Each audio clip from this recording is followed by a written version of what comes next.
Nah, hari ini Bu Guru mau kasih cerita dongeng tentang mencari ikan sebagai makanan sehari-hari.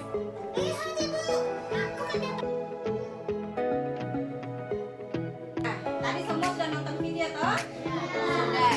Oke, nah di sini sudah Ibu Guru sudah punya penjelasan tentang tema 7, subtema 1, pembelajaran 1. Kita masuk pada pembelajaran dongeng. Dongeng.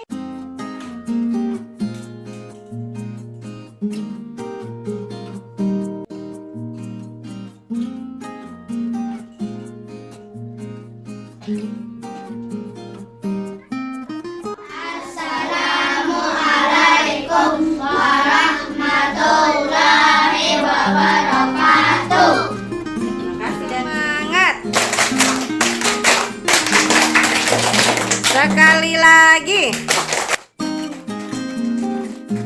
Oke, cicak.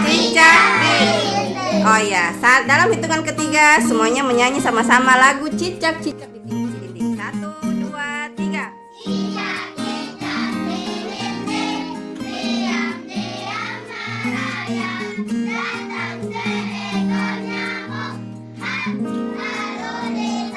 Sekali lagi. Nah, hari ini Bu Guru mau kasih cerita dongeng tentang kancil dan buaya. Pada suatu hari, hiduplah seekor kancil di tengah hutan. Nah, namanya hutan, pasti ada banyak hewan atau binatang. Hewan apa saja biasa ada di hutan? Singa, ular, apa lagi? Buaya, harimau, ya ada banyak binatang-binatang. Si kancil ini dia lapar, dia mau cari makan. Nah, dia jalan dulu, dia jalan-jalan, terus ada ketemu hewan yang satu, dia tegur, kayak dong saling menyapa sesama hewan.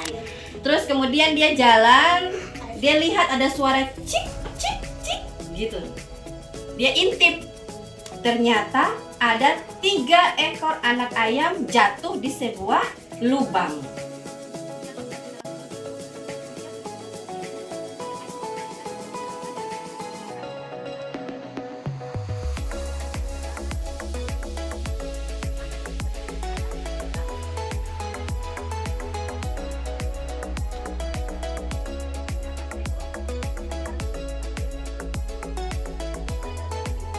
Kemudian ketemu sebuah sungai. Nah, di seberang sungai itu dia lihat pohon buah-buahan itu banyak. Ada pohon stroberi, pohon ceri, pohon pisang. Sedangkan si kancil ini lapar atau tidak? Lapar. Si kancil bisa berenang atau tidak? Tidak. Nah, kira-kira bagaimana caranya? Dia harus bisa menyeberangi sungai.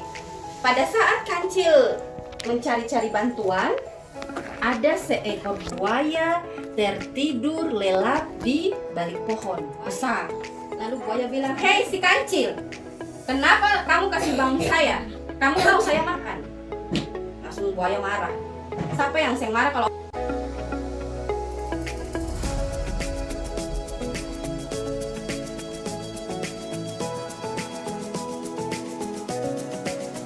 panggil, lalu berbaris di sungai supaya kancil bisa melompat sambil menghitung. Langsung si buaya dia berlari berenang ke sungai. Dia panggil dia teman-teman semua, ayo kita buat garis, kita berbaris. Ada seekor kancil membawa kita makanan daging segar. Wih, semua senang. Buaya-buaya senang, yang ada masih tidur di laut senang. Langsung semua berbaris begini, berjejer. Ada totalnya 11 buaya. Nah, pada saat buaya sudah berbaris, buaya bilang, "Kancil, kami sudah siap dihitung. Kita semua sudah berbaris, silahkan dihitung, lalu berikan daging kami." Kancil bilang, "Oke." Kancil bilang begitu. Langsung kancil melompat sambil menghitung. Oke, buaya diam ya, saya loncat. 1, dia loncat. 2, 3, 4, sampai ke buaya yang ke-11. Langsung si kancil loncat ke tepi sungai. Di sungai yang sudah di seberang tuh. Langsung dia lari, lalu dia balik mau lempar buaya. Dadah, kalian ditipu. Saya mau menyeberang, tidak bisa menyeberang, makanya saya suruh kalian bikin baris supaya saya bisa lewat. Karena kebetulan arus sungai kali itu sedang kuat, kancil takut berenang ke sana sendirian, makanya perlu bantuan buaya. Nah, pas dia bilang dadah, selamat tinggal, langsung buaya semua marah mau buka mulut mau makan dia. Kancil lari jauh-jauh, langsung kancil sampai di tempat buah-buah yang kancil sudah lihat dari seberang itu. Ada buah ceri, ada stroberi, ada tomat, ada kancil yang kenyang. Cukup sekian cerita dongeng dari Ibu Guru. Tepuk tangan semuanya. Terdapat sebuah keluarga yang hidup dalam kemiskinan. Untuk mengubah nasib, sang ayah pergi merantau, meninggalkan istri dan anaknya yang bernama Malin Kundang. Kenapa suamiku lama sekali? Selamat pagi, Ibu. Selamat pagi, Malin. Aku hendak memancing dulu ya, Bu. Baiklah, Nak. Hati-hati ya di jalan.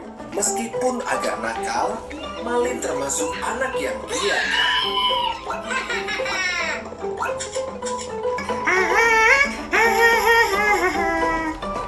Sejak kecil,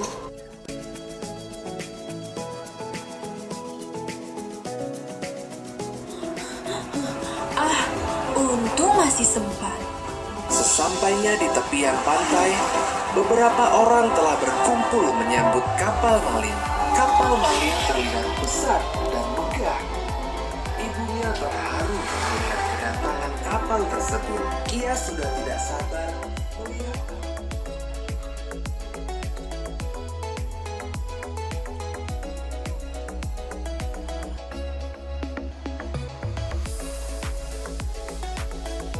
Mau mendengarkan aku? Tidak ada gunanya aku hidup. Wahai batu berdaulat, dengarlah aku. Batu itu tidak bergerak. Sekali lagi nenek itu memohonkan permintaannya. Namun batu itu tetap. Akhirnya pada permohonan ketiga, dibukalah batu itu. Yang sini, tersedot di dalam. Setelah menyedot nenek itu, batu itu segera terkabur kembali. Kedua cucu. Tadi semua sudah nonton video toh? Sudah. Oke. Nah, di sini sudah Ibu Guru terus dia punya penjelasan tentang tema 7, subtema 1, pembelajaran 1. Kita masuk pada pembelajaran dongeng.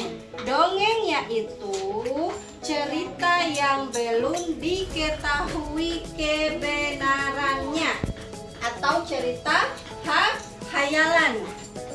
Nah, dongeng itu ada beberapa jenis. Rizky, sini.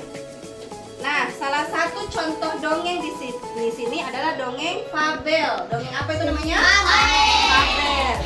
Ciri-ciri dongeng fabel ini sudah pasti dia menggunakan hewan atau binatang sebagai pemeran dalam dongeng tersebut. Kemudian contoh dongeng fabel itu dia juga memiliki karakter. Dibuat seolah-olah seperti manusia, sedangkan diperankan oleh hewan atau binatang. Memiliki alur cerita juga, ya, namanya dongeng, ya. Itu semua punya alur cerita, jadi menarik. Tujuannya apa? Menarik perhatian penonton kalau di video, kalau di buku menarik perhatian pembaca. Kemudian ada juga pesan-pesan. Juga ada pesan-pesan, ya. Setiap tayangan film atau dongeng itu pasti dia punya pesan-pesan moral di dalam. Ada yang pesan yang baik, kita tiru yang baik. Kalau yang tidak baik jangan ditiru. Nah, kemudian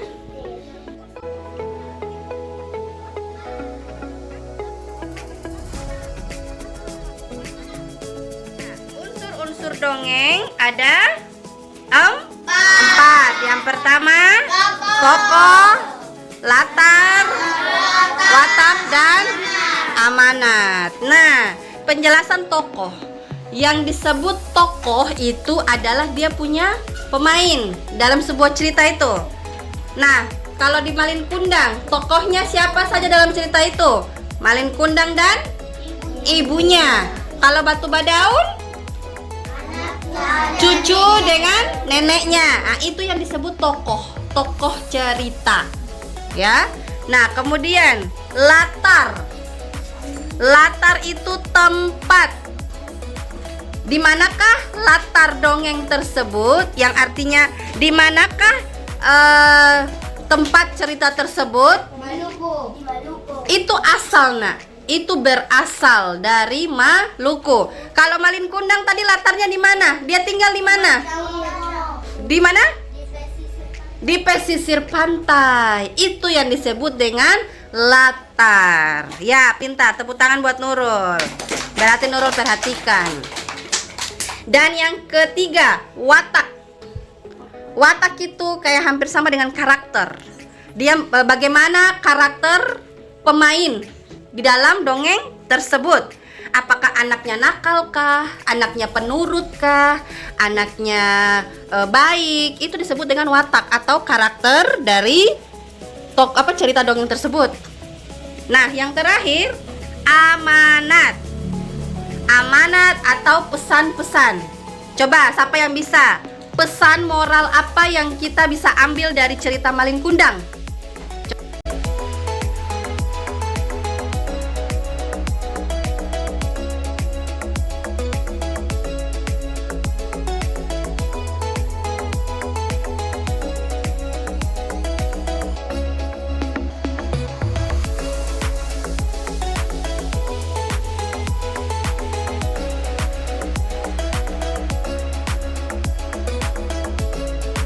Tepuk tangan untuk semuanya. Bu Guru gambar apa ini? Donat. Bu Guru gambar donat. Tadi Bu Guru bilang kalau punya makanan banyak kita harus berbagi. Nah, Ibu Guru ada gambar donat. Ada satu buah donat utuh.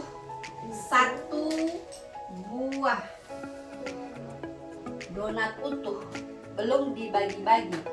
Nah, di sini Ibu Guru sudah bagi dua donat ini menjadi dua bagian. Berarti dia menjadi satu donat yang utuh lagi atau tidak? Tidak, karena sudah dibagi. Berarti jumlahnya ini setengah donat, yang satunya juga setengah donat.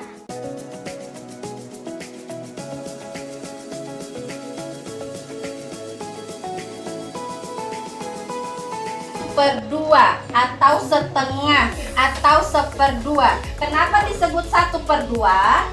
Karena satu donat dibagi dua menjadi 1/2. Kalau yang ini